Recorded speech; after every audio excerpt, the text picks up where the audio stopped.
Assalamualaikum warahmatullahi wabarakatuh. Selamat sore netizen semua, warganet. Hari ini tim pembela Dr. Tifa, ada saya Ramdansyah, ada Pak Al-Katiri dengan K, bukan dengan Q atau dengan Kop. Ada juga Bang Burhan di sebelah kiri saya, ada Bang Rahman dan Abang Tifa. Pertama-tama izinkan kami mengupdate apa yang sudah kami sampaikan bersama dengan tim Troya dan sekarang hari ini dengan teman-teman dari tim pembela Dr. Tifa. Nah, Bang Al-Katiri, kita pengen tahu nih update terakhir terkait dengan apa tim Troya dan kemudian akan diperkuat oleh Dr. Tifa apa nih? Kita update dulu. Ya, terima kasih Pak Ramzi. Jadi begini, kita tim PH dari TPDT ya, tim pembela Dr. Tifa, ya kan. Kita sehubungan kita sebelumnya ya, bahwa kita ini ada berapa? 24 orang kalau nggak salah. Iya, sekitar 24-25. Iya, sekitar 24-25 PH yang di bawah TPDT ini.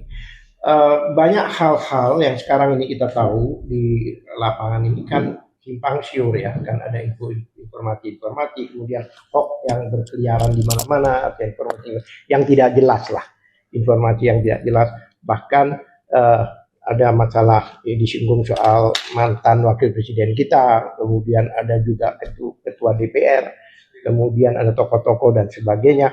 Itu dimainkan oleh lingkaran, ya kan, oleh circle-nya di situ, circle-nya Pak Jokowi ya, artinya daihatnya Pak Jokowi ya, rata-rata jangan ragu-ragu Pak, langsung siapa gitu ya. Jadi isu-isu itu kan seolah digaungkan, seperti contohnya oleh FA ya, yang sekarang lagi viral ya, oleh FA, kemudian oleh AA ya, Andi Aswan, saya sebut juga namanya karena dia juga mengakui bahwa memang dia mengirimkan WA ke saya, berkomunikasi dengan saya, ya. Itu isu-isu itu kan isu-isu yang sebenarnya untuk mengalihkan substansi yang sekarang. Soal akhirnya tidak, karena mereka sudah mentok soal ijazah ini. Soal ijazah ini sudah mentok karena makin ke sana makin terbukti, makin ke sana makin dukungan rakyat luar biasa, termasuk tokoh-tokoh dan jenderal-jenderal seperti kemarin ada puluhan jenderal ya, ya kan. Jadi yang meyakini bahwa dugaan ijazah itu palsu dan tidak ada itu tidak menasional gitu loh. Jadi hampir semuanya, bukan hanya tokoh-tokoh tapi kelompok-kelompok orang-orang dan grup-grup masyarakat itu juga percaya. Bahkan kami kalau ke satu tempat, Bang Al-Katiri, bentar. Oke, silakan.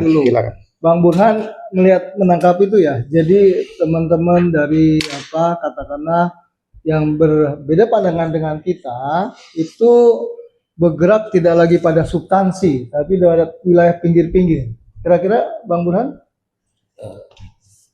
Ayo. Penilaian saya, ya, mereka ini mencoba untuk mengalihkan perkara dari perkara pokok tentang ijazah, dibuat kabur untuk menyamarkan, kalau bisa juga mungkin mereka supaya masyarakat terlupakan juga sepertinya ini, sehingga masuk ke wilayah-wilayah yang menurut saya justru isu-isu murahan yang diciptakan, fitnah-fitnah kepada pribadi-pribadi yang terjadi hari ini seperti itu. Jadi kalau Bang Rahman melihat apa sih yang perintilan-perintilan yang katanya yang tidak substansi, bisa dijelasin? Iya, saya sepakat dengan Pak Burhan. Jadi objeknya ya, itu yang harus difokuskan. Ini malah lari ke pribadi mencari-cari. Satu lagi mungkin saya tegasin bahwa kita sebagai tim lawyer masih solid, walaupun ada beberapa yang mulai nggak jelas gitu kan, masuk angin lah. Ya akhirnya kita yang ada 25 orang, insya Allah alhamdulillah masih solid sampai sekarang untuk pembelaan TPD. Bahkan ada tim mungkin akan ditambah lagi, diperbanyak lagi tuh lawyer-lawyer. Ada Bang Rifai nanti kita masukin nanti ya. Darman, ada juga Dr. Lutfi Hakim. Ya. Nah, itu kan salah Jadi satu. Dr. Najib Gismar. Dr. Najib Isma. Nah, kita masuk pada poin berikutnya nih. Bang Dipa ini adalah salah satu ya lawyer yang baru datang bergabung dengan kita. Kami juga kalau memang teman-teman tidak hanya sebagai lawyer, tapi kita butuh dukungan ketika misalkan ada statement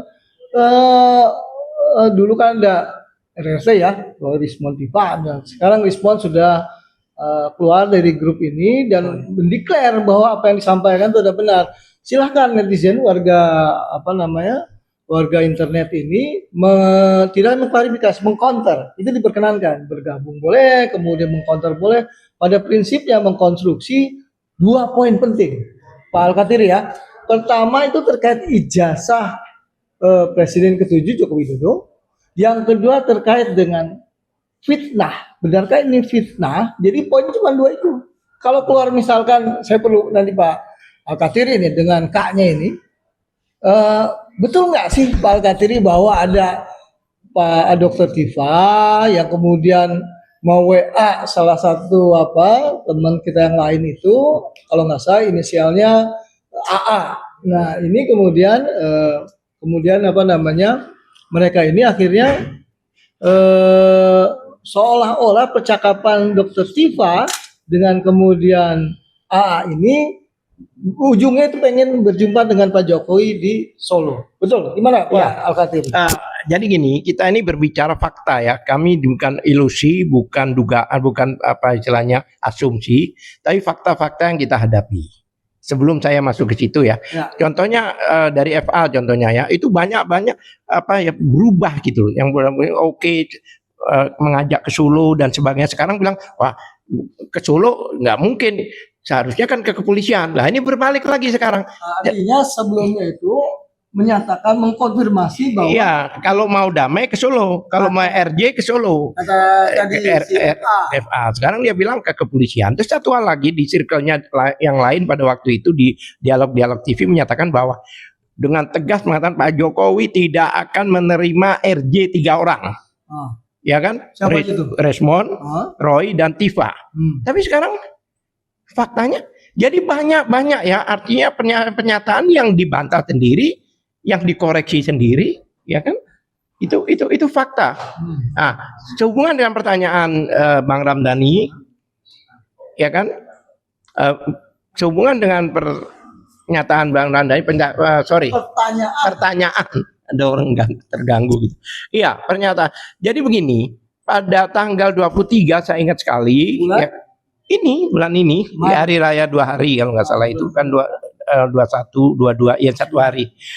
Saya ditelepon oleh Bang Andi Aswan, ya kan, karena dia juga sudah mengatakan Pak Al-Katiri ini jadi nggak besok ketemu ke Tebet, karena kok bisa saya ini ada keinginan Dokter Tifa mau ketemu saya di Tebet. Di satu kafe dia sebutkan, ya kan, aku bilang apa tujuannya? Ya minta saya membantu memfasilitasi untuk silaturahmi dengan Pak Jokowi. Ini AA yang bilang tadi. Iya. Akhirnya saya tolong deh nomor teleponnya berapa, dikirimlah nomor telepon itu. Ya memang kami komunikasi ya. Nah, kemudian saya coba nanti saya hubungi lagi, saya cek apa ada nomor telepon itu, kan kami punya grup dan sebagainya, baik Dokter Tifa maupun circle-nya dokter, tidak ada nomor itu. Saya bilang, Andi, ini nggak ada nomor ini. Terus tolong dong WA-nya dikirimkanlah ke saya. Kirimkan ke saya lah, situ ada komunikasi seperti itu, ada komunikasi. Lah, ini mengkonfirmasi menurut saya bahwa sebenarnya pendekatan yang dibuat itu baru. Jadi peristiwa yang dikatakan Bu Tifa 5 hari di Solo dan sebagainya, itu berarti terkonfirmasi bahwa itu tidak benar. Karena apa? Ini dari circle-nya sendiri baru mulai mau ketemu. Bagaimana orang mengatakan bahwa ada 5 hari di Solo mau mendekati Pak Jokowi dan sebagainya. Itulah yang otomatis kita counter bahwa itu tidak benar. Bentar ya Bang Burhan, Bang Lipai dan Bang Rahman. Jadi ada orang mengontak AA dan itu gambarnya gambar Dokter Tifa. katanya itu WA dari Gambarnya, kita. tapi gambarnya Iya, ada gambarnya bahkan di screenshot, di screenshot. bahkan HP-nya itu difoto. HP nomornya, tapi nomor yang Nomornya diberikan kepada diberikan. kami. Tapi nomor yang Nggak. Pak Kartini sering Nggak kenal, saya tidak Nggak kenal. Tapi kemarin sama Roy Suryo dan kawan-kawan kan dicek Inisial dan lagi. sebagainya, ya kan? Dicek ada nama seseorang atau yang lain. yang lain, Tapi AA juga. ya bukan tapi AA yang lain gitu loh. Ya kan AA ini kan banyak kan. Ada di antaranya AA Abdul Al-Katiri nggak ada. Kita nggak dengar tadi. Nggak tahu ada yang bersiul siapa. Iya, nggak banyak yang ngecek ya, yang jago-jago di bidang IT, tracking udah ketemu siapa orang itu sebenarnya. Tapi kami nggak mengatakan memang. Dan ini adalah isu-isu yang cemen ya itu loh. Isu-isu ada hoax-hoax yang benar-benar recehan. Jadi kalau dia Pak kita apakah DPDD yang ngapain, aku bilang sesuatu yang ecek-ecek kayak gitu, Wiratama. Ya, biarin, mantan wakil presiden aja di hoax kan. Ada satu seolah-olah ada dana 50 miliar, ada orang besar, ada ini. Intinya mereka mau lari dari kenyataan karena sudah mentok masalah ijazah ini sudah tidak bisa membantah. Ya kan? Apalagi kejaksaan sekarang sampai berapa? Hampir 1 bulan lebih ya. 1 bulan mulai tanggal 13 Februari ya. Sekarang sudah tanggal berapa? Dan itu tidak ada pengembalian P19, 14. Sebenarnya itu kan kalau menurut aturan kan sudah jelas. Kenapa kok sampai sekarang? Nah, itu membuat mereka panik. Jadi mereka datangi terus kepolisian. Tidak bisa. Ini sudah jelas-jelas melanggar formilnya. Seharusnya SP3 ini. Baik, gitu. kita jangan lari dulu. Bang Burhan, ada Bang Rahman, Bang Rifai. Ada nggak isu lain yang pinggiran, yang receh tadi, yang kemudian dimunculkan hari ini? Kita perlu dengarkan. Ada nggak? Belum mengetahui oleh Bang Rifai.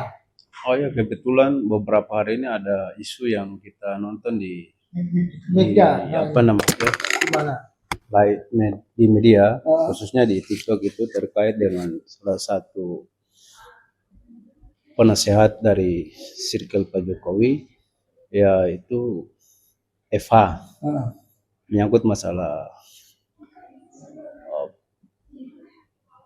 RH sama klien kami, yaitu itu hal-hal yang isu yang sengaja digiring untuk menggiring opini masyarakat terkait dengan kasus ijazah palsu yang sedang bergulir ini. Jadi mungkin masyarakat harus lebih jeli melihat bahwa fakta-fakta itu tidak ada kayak gitu. Itu hanya sekedar isu yang dikembangkan sehingga mengalihkan isu daripada kasus yang ada. Mungkin itu yang terus ya. Terima kasih. Sebenarnya ada 2 kasus yang ditampilkan. Pertama tadi rekan Al-Katiri dengan K-nya dan Rifai juga. Tapi nanti ini karena tapping bisa silahkan dipotong. Rifai menyampaikan di beberapa statement sebelah sana, kita bilang sebelah sana nggak apa-apa Bang ya, sebelah sana, ada sebelah sono, nama sebelah Sony, beda-beda ini, ada Sony sana sini. Jadi yang menyatakan ada RH, tahulah kalau RH di beliau nyebutnya circle, dan kemudian DT misalkan, yang katanya melakukan satu hal yang nanti yang tidak baik lah kira-kira. Silakan diterjemahkan, juga banyak itu beredar. Ini mau ditegaskan kembali oleh rekan Rifai, yaitu receh yang sengaja dibangun karena kehilangan substansi. Substansinya balik lagi pada 2 hal. 1, benar nggak jasa itu asli. 2, benar nggak dilakukan pencemaran nama baik. Nah, keberadaan rekan-rekan dari TPDT itu menarik kembali kepada realnya, Bang Burhan, Rifai, Bang Al-Katiri, Bang Rahman juga. Realnya di mana? Realnya benar nggak sih terkait ijazah ini asli atau tidak? Kita lihat Solo. Nanti putusan Citizen Lawsuit di Solo. Dan yang kedua terkait dengan yang kedua nih Bang, kalau nggak salah. Bener sih, bukan nggak salah. Kemarin tuh 9 jenderal, kalau beliau kan bilang puluhan, mengamplifikasi 10-an itu ada 9, kurang dikit satu jadi puluhan. Jenderal ada 9, kolonel ada 6, kemudian warga sipil ada 2. Warga sipil ini juga bukan kaleng-kaleng, tapi mantan Hakim Agung. Yang poinnya adalah ketika polisi kemudian melaporkan yang namanya pencemaran nama baik, kok pencemaran nama baik pasal 32A dan 35 Undang-Undang ITE yang ancamannya itu lebih dari 5 tahun, 8 dan 12 tahun dimasukkan. Kalau begini caranya, nanti tidak hanya Roy maupun Dr. Tifa yang kena dampak, tapi semua warga Indonesia yang kemudian asal dikenakan pasal dan ancaman 88 di atas 5 tahun dapat kemudian dijadikan tersangka dan dapat ditahan. Nah, ini satu cara yang dilakukan oleh TPDT dan juga ada yang namanya Troya. Yang kedua, nih balik lagi yang kedua nih. Tadi yang pertama kembalikan itu. Yang kedua adalah apa sih Bang yang kedua? Tentang Jokowi udah yang di Solo. Yang kedua terkait dengan apa namanya CLS yang tadi dilakukan oleh para jenderal. Nah, yang ketiga, yang kedua, apalagi yang dilakukan oleh kawan-kawan agar kembali on the track. Nah, bocorannya dari beliau. Silakan Pak Alkatiri. Ini saya dipaksa bongkar ini ya. PPID apa ini wilayahnya beliau. Saya ngasih Oke, terima kasih. Terima kasih. Ya, saya diingatkan ya. Jadi intinya begini, sebelum saya ke sana, apa yang dilakukan oleh para jenderal-jenderal kemarin itu, sepengetahuan saya ya, citizen lawsuit itu merasa bahwa ada satu kewenangan-kewenangan yang menurut mereka tidak patut dilakukan oleh kepolisian.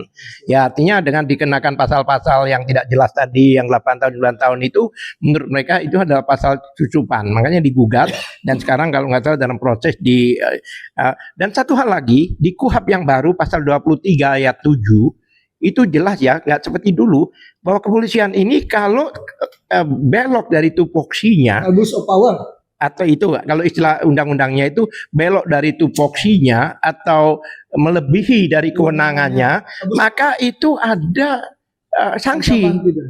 Itu terakhir satu etik ada ya kan, kemudian ada ya macam-macam istilah etik, administrasi dan sebagainya, terakhir bahkan bisa dipidanakan.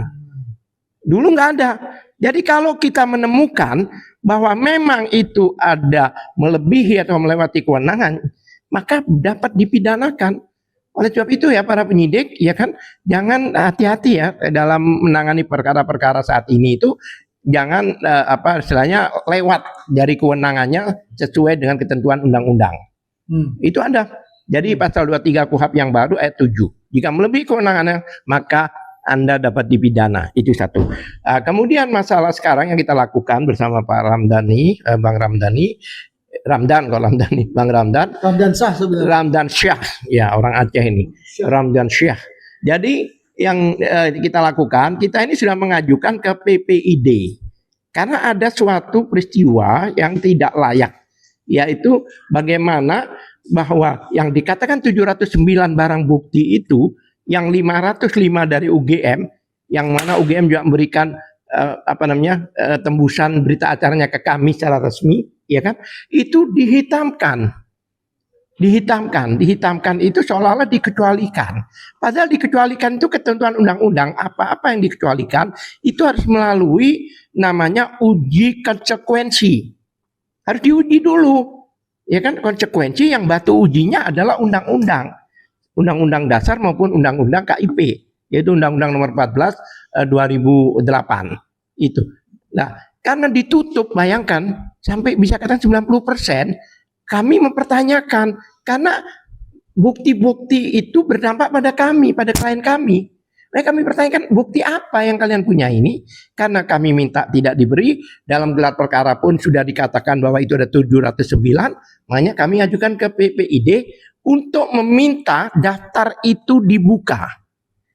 Kami sudah ajukan kan, ternyata PPID itu menjawab, Bang Ramdan Syah menjawab bahwa apa namanya itu Durasi. ya bukan soal durasinya, tapi bahwa Masih ada. kalau sudah masuk ke ranah hukum, masih penyidikan dan sebagainya, menurut pasal 17A menurut mereka, ya kan, 17A itu menyatakan bahwa itu tidak dapat diinformasikan.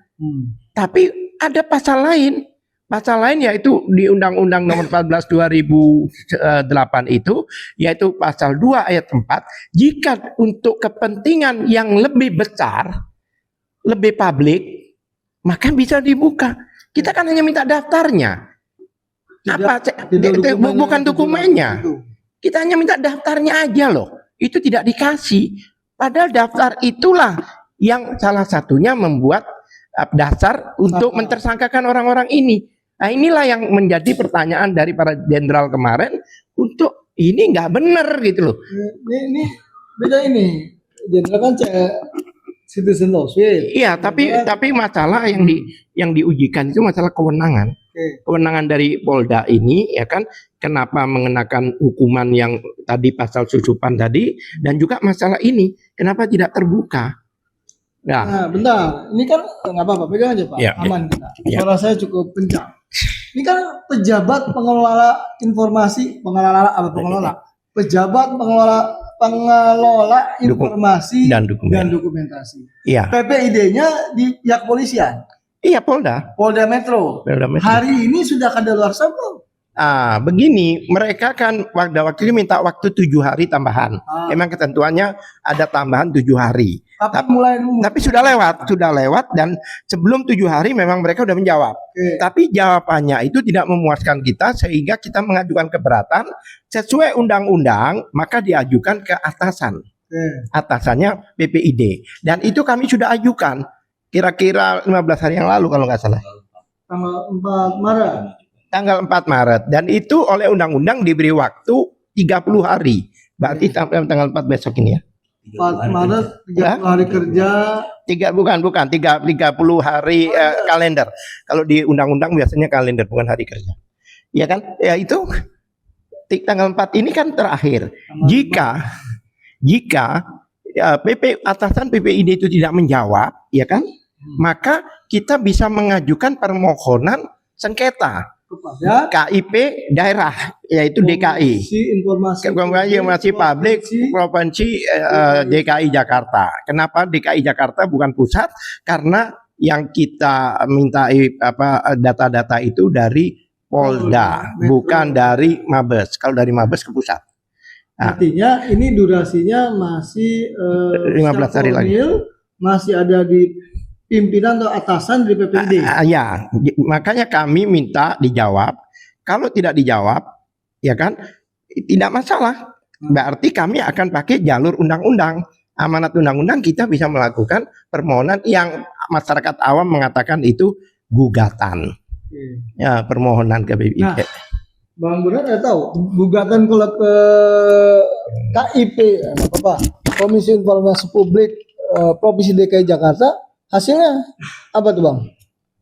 Untuk yang mana nih? Untuk yang tadi penolakan terhadap atau pembiaran atau tidak memberikan berkas kepada kita sebagai pemohon yang meminta masyarakat, kemudian melakukan gugatan ke KIP Provinsi DKI Jakarta. Kalau kita petitumnya apa tuh? Kalau kita belum mengajukan gugatan, tetapi sudah pernah ada yang mengajukan gugatan. Dan berhasil. Siapa itu? Dr. Bonotua Silalahi. Hasilnya apa tuh? Hasilnya memenuhi meminta kepada KPU untuk membuka semua informasi yang dihitamkan. Berarti ini akan menjadi jurisprudensi apabila Polda Metro Jaya atau atasan dari PPID yang sekarang punya waktu berapa 30 hari tidak memberikan ini, maka teman-teman di TPDP salah dong. Tim pembela Dr. Tipa TPDT. Nah, kalau TPDT JJ tahu nggak? TPDT tim pembela Dr. Tipa juga sama aja sih sebenarnya. Ya, kalau TPDT, JRG, FG, tahu nggak? Dan lain-lain. Itu salah ketik. Kami bukan SKBT, Ya udah, pokoknya kalau itu pasti salah ketik. Ya. Kayak kasih pakai Q ya. Iya, salah ketik pakai Q juga salah ketik. Oke, jadi intinya ketika kita tidak diberikan akses daftar 709 list barang bukti tadi, maka kita punya hak untuk pergi ke Komisi Informasi Publik Provinsi DKI Jakarta dengan petitum agar itu diserahkan secara paksa kepada pemohon. Ya, karena itu informasi publik sesuai ketentuan peraturan perundangan. Dan yang kedua ada jurisprudensi bahwa bona tua tadi disampaikan. Bona tua. Oh, lawyernya juga. Ternyata ini lawyernya juga. Saya nggak nyangka kalau dia lawyernya ini pakai Q apa pakai K. Saya pakai wow. Ternyata bisa juga melawak teman kita ini. Jadi kawan-kawan itu kita coba selesaikan dulu. Artinya kita kembali ke laptop, kembali kepada substansi terkait dengan ijazah.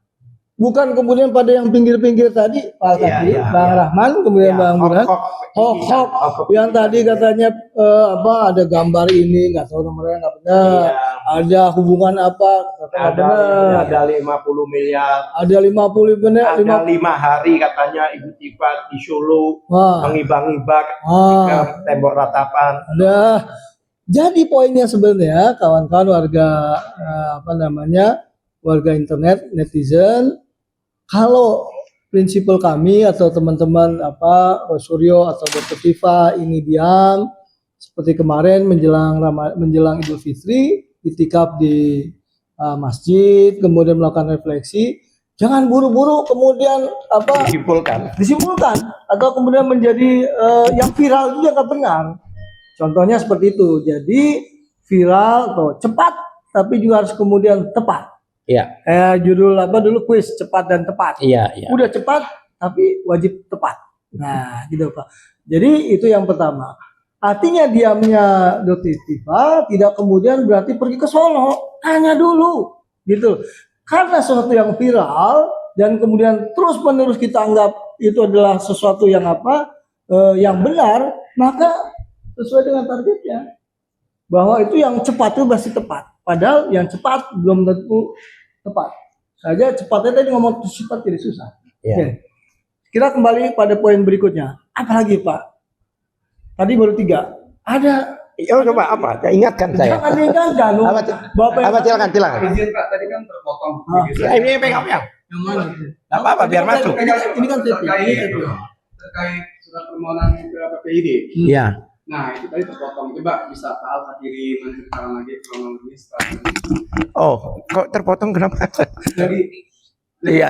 Oke. Jadi di PPID kan begini. Kami itu melangkah berdasarkan undang-undang, bahkan undang-undang dasar. Kalau pasal 28 ayat F Undang-Undang Dasar 45 itu jelas bahwa setiap warga negara berhak mendapatkan informasi secara lengkap, ya kan, mengevaluasi, meneliti dokumen publik. Itu jelas. Jadi itu adalah hak suatu warga negara. Jangan orang itu menggunakan hak sebagai warga negara dikriminalisasi. Ini agak aneh. Ya kan, jelas-jelas yang dimaksud dokumen publik adalah dokumen yang digunakan sebagai syarat pada waktu menjadi pejabat publik. Baik wali kota, DPR, presiden, dan itu ada. Pasal 2 ayat 1 menyatakan di dalam undang-undang KIP itu menyatakan bahwa semua dokumen yang digunakan untuk persyaratan menjadi pejabat publik itu dokumen publik. Kalau dokumen publik itu adalah milik publik. Ya kan? Oleh sebab itu di dalam undang-undang itu jika kami itu tidak dibuka secara, contohnya waktu itu kan KPU kan pernah kan menutup 16 atau berapa waktu itu kan, begitu orang banyak ribut, wah kita harus nepalkan KPU dan sebagainya waktu itu, hanya dibuka. Dan lah pada waktu bona tua juga gitu, pada waktu yang memohon waktu itu bukan hanya bona tua, tapi tim kami juga, dan kami juga dapat ijazah itu, tapi ada 9 item yang ditutup. Itu iya, di antaranya seperti tanda tangan, kemudian tanggal, kemudian ya banyak hal itu, ada 9 lah. Pada waktu itu kami protes. Nah, protes karena kita menanyakan sampai KPID atasan tetap aja mereka bertahan, digugatlah oleh Bonatua. Kebetulan kami juga sebagai lawyernya waktu itu. Akhirnya dibuka. Jadi ceritanya untuk menutup suatu informasi itu bukan seenaknya sendiri. Itu harus berdasarkan undang-undang. Namanya apa? Uji konsekuensi. Bahwa benar ini rahasia. Nah 709 itu kebayang nggak? Apakah itu adalah bukti surat tindak pidana? Belum tentu. Yang disita itu kan sesuatu yang bukti suatu tindak pidana. Lah kalau ijazah Pak Jokowi disita berarti itu adalah Kejahatan. ya adalah hasil kejahatan. Ya kan kalau nggak ngapain? Nah, jadi 709 itu harus ada yang berhubungan. Iya.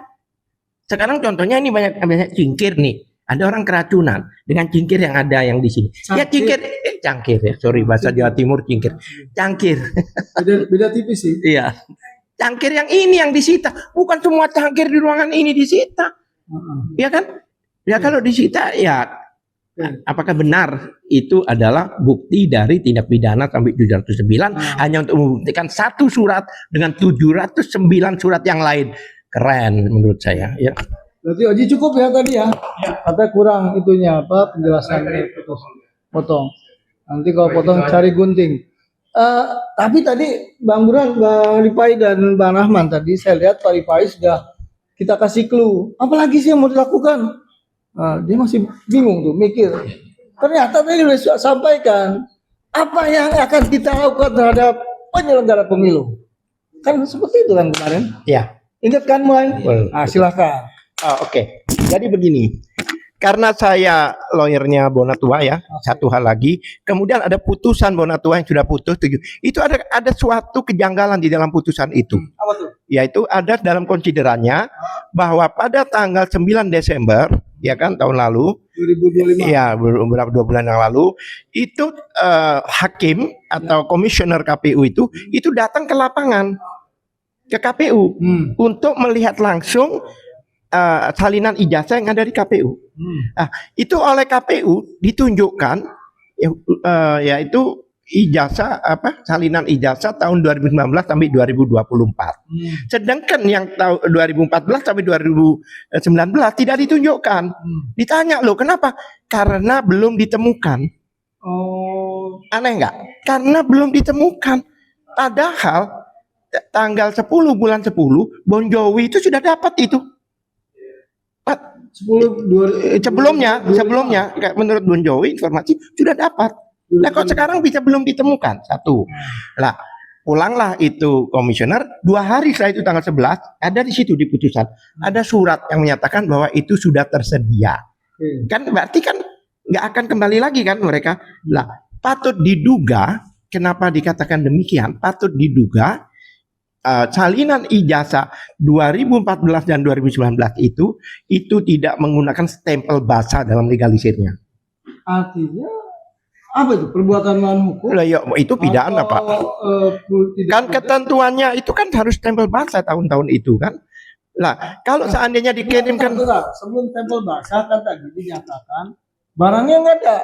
Ya karena kalau ada kan ditunjukkan kan kita bisa meraba. Ini kok bukan bahasa stempelnya. Ketentuan undang-undang kearsipan itu misalkan 10 tahun maksimal. 2014 10 tahun kan 2024. Iya. Enggak? Iya 2020 harus dijaga. Kalau jadi begini maksudnya ada yang bilang 3 tahun 10 tahun itu maksudnya dokumen itu sudah digunakan 10 tahun lah. Pada waktu dia mengajukan 2014 kan mengajukannya ijazah itu kan sudah lewat 10 tahun. Menurut undang-undang itu dokumen statis. Kalau dokumen statis itu wajib disimpan di di arsip nasional. Selama 10 tahun.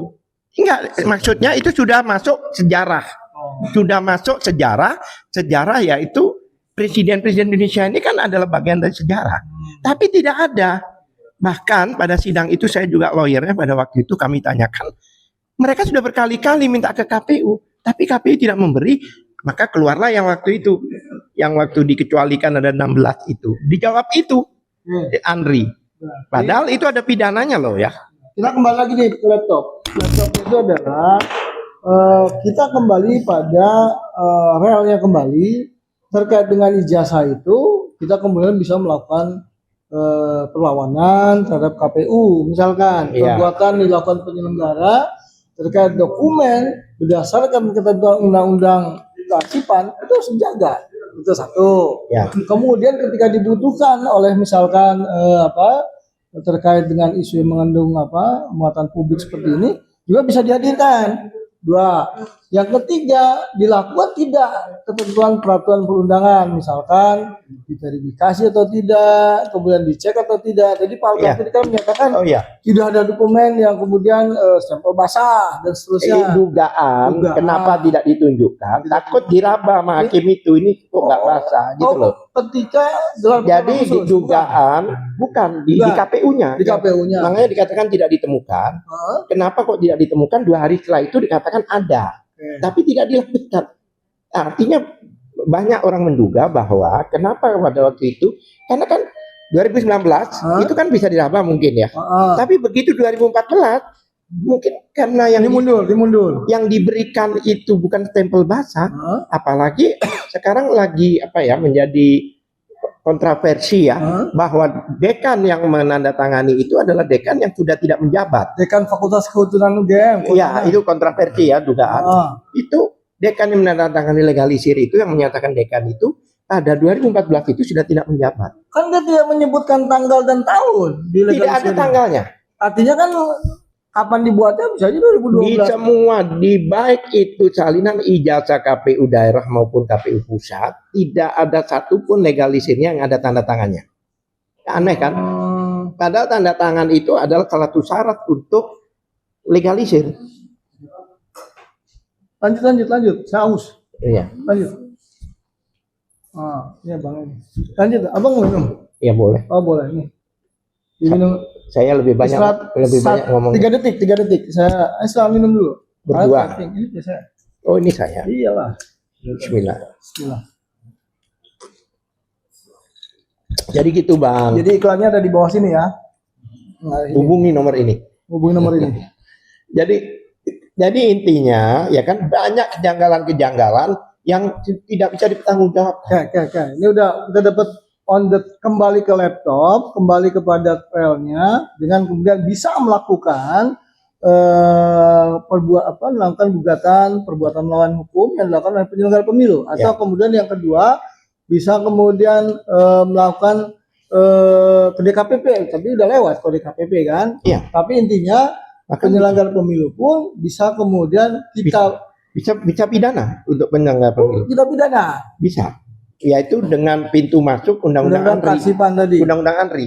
Karena ANRI itu Arsip Nasional Republik Indonesia, Iya, undang-undang Iya, dengan kelalaian ANRI menyimpan dokumen itu, maka ada pasal yang menyatakan dapat dipidana 8 tahun kalau nggak salah itu. Kalau si KPU, Kalau seandainya ANRI ini kita dipidanakan, KPU kena pasal KUHP lama itu 55 turut serta. Waduh, karena udah berubah sekarang. apalagi berkali-kali ANRI menyatakan sudah meminta berkali-kali ke KPU.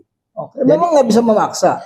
Jadi hati-hati KPU ya, artinya tidak aman-aman banget gitu loh. Kan udah selesai KPU yang tahun 2014. Ya, namanya kejahatan, ada orang korupsi yang walaupun sudah tidak menjabat, tapi kalau sudah ditemukan korupsi tetap aja kena Kan pidana. lex specialisnya di undang-undang pemilu dan undang-undang pilkada. Iya, tapi kalau ada pelanggaran hukum pidana di undang-undang manapun juga kena. Ya, lex specialisnya kan tahapan kalau undang-undang pemilu. Oke lah. Ya, itu proses ya, proses. Tapi di dalam pidana itu tidak ada tahap. Berarti kan menggunakan lex generalis, undang-undang menggunakan KUHP. Iya, tidak ada menyatakan bahwa orang melakukan kejahatan. Ada batas waktunya juga. Iya, itu batas waktu 12 tahun. Tapi ini kan semuanya 2014 aja itu akhir tahun ini baru 12 tahun. Nah, akhirnya tapi kalau dia memasukkan di Februari 2014 sudah selesai. Oke, kita masuk ke yang poin berikut. Ada lagi nggak Bang Burhan, Bang Ripai, Bang Rahman yang lagi kita kembalikan supaya kembali on the track? Nggak, jangan ngikutin permainan atau gendang yang dilakukan oleh sebelah sono, sebelah sini, sebelah sini. Ayo coba atas lah bawah. Nah, bawah. Oh ya, Oke, ayo. Silakan. Silakan. mungkin banyak yang statement-statement yang viral itu kan jejak digital. Makanya hati-hati jangan sampai besok-besok bisa jadi pelanggaran gitu. Pelanggaran hukum gitu. Ya. Ini misalkan rekan kita sebelumnya RS Ya, misalnya ini betul benar. benar, itu tapi menarik. Setahun kemudian diralat, jangan setahun. iya itu nggak bisa lari dari jejak digital itu. Ada kemudian kan kebohongan. Betul. Ada kebohongan berarti pelanggaran hukum itu bisa jadi masalah nanti di kemudian hari. Iya. Tapi kalau dia itu penelitian kan bisa berubah. Kalau saya menanggapi hasil penelitian itu kan isinya benar, mungkin orangnya yang nggak benar. Yang dikatakan penipu segala macam. Tapi itu ilmu yang itu kayaknya benar dan bukan dia aja. Kan ada 3 orang yang menyampaikan, yang menuangkan ilmu itu. Jadi itu ilmunya nggak ada masalah. Ilmunya beda, ilmunya tentang digital forensik. Yang dua kan beda. Kalau Rismon itu memang keilmuannya juga kayaknya nggak ada masalah. Cuma gara-gara dia pribadi bikin masalah, hanya dipertanyakan juga. Cuma kalau digabung dengan 2 peneliti itu kan kuat tuh 2 sama 1. Jadi soal penelitian ilmu itu nggak salah juga. Bang Rahman ini, rekan Rahman ini mau merekonstruksi bahwa suatu kebenaran dapat dilihat dengan banyak perspektif. Ada yang perspektif neuroscience, perspektif kemudian telematika, perspektif yang berikutnya itu adalah perspektif digital forensik. Kan dulu Bang, tenang, aku lagi belum selesai. Aku lihat Oh lihat saya, memang ganteng Bang saya itu. Itu bawaan dari orang. Digital forensik. Ya kira-kira begitu. Nih. Oke. Jauh. Maksudnya Bang Rahman ini adalah 3 perspektif ini bisa melihat secara utuh sebuah bola. Tetapi kemudian pertanyaan berikutnya adalah ketika perspektifnya digital forensiknya ini hilang, apakah kemudian 2 perspektif ini menjadi lemah? Lemah enggak? Jawabannya adalah ya enggak juga. Banyak orang mensubstitusi ini, tidak hanya RS, banyak netizen lain yang kemudian punya pandangan yang kemudian sama dengan RS ini yang sebelum-sebelumnya gitu loh, di era Orde Baru lah kira-kira gitu kan. Pandangan awal. Saya nggak boleh ngomong kata teman saya yang katanya ada kartu yang jenisnya A dan BC karena dulu teman kita itu kan. Peradat pasca. Tapi maksudnya adalah ketika saya sebenarnya gampang lah.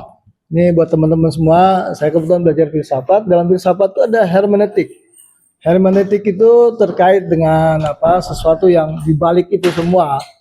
Jadi kata Gadamer dan kemudian saya lupa siapa lagi itu, kalau seorang penulis sudah menyelesaikan karyanya dan menjadi buku, misalkan Jokowi's White Paper, kan sudah selesai tugas 3 orang ini.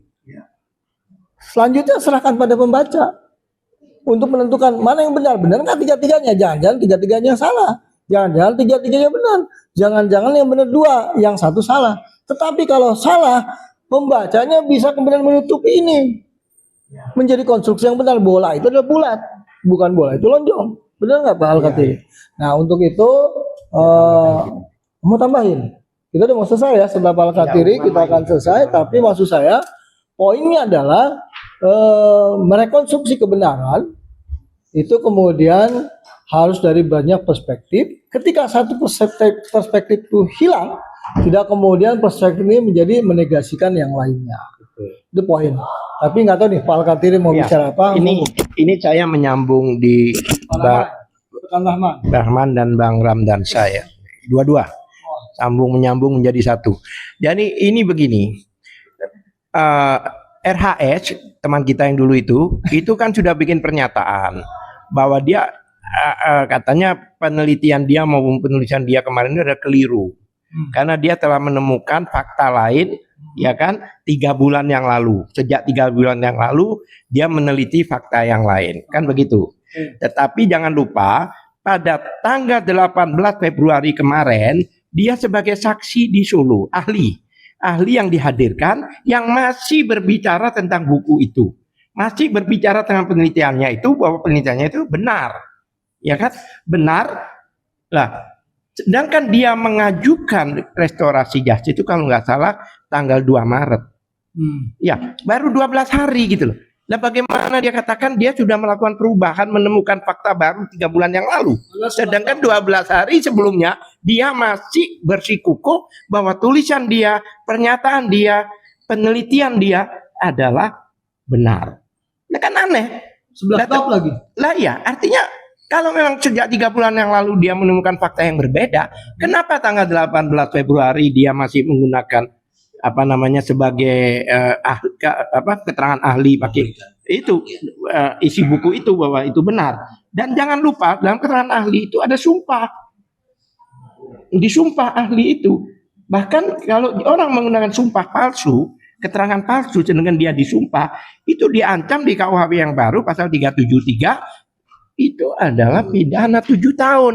Makanya ya kita masih RHS ya, hati-hati ya kan. Jadi tidak sebegitu aja merubah padahal berapa hari yang lalu. Bahkan oleh sebab itu seharusnya saya tidak mengingatkan, tapi karena pernah bersama kita, ya kan, berjuang bersama kita, saya sebagai kawan mengingatkan, hati-hati.